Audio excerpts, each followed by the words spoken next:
یکی از دلایلی که باعث میشه بیماران هیسترکتومی بترسن چیزاییه که راجع به عوارض هیسترکتومی میشنون.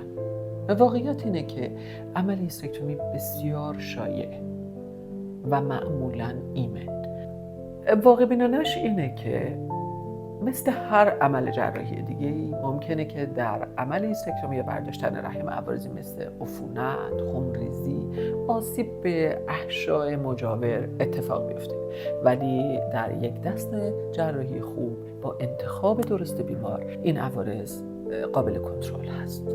نکته مهم اینه که با حل مشکل اولیه شما مثل خونریزی، درد، هر مشکلی که منجر به عمل شده، حتی کیفیت زندگی شما بهتر میشه. اصل مطلب این هست که درست فرد انتخاب بشه و عمل جراحی ضرورت داشته باشه و عمل جراحی با کیفیت خوب انجام بشه و این باعث میشه که عوارض بسیار کم باشه.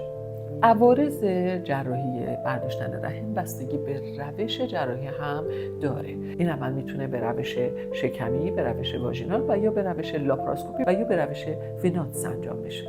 و هرچه روش عمل پیشرفته تری رو انتخاب بکنیم عوارض کمتری داره. پس بنابراین عوارض عمل به روشی که انتخاب میشه هم بستگی داره و اون ارزیابی دقیق اولیه روش عمل رو هم برای شما مشخص خواهد کرد.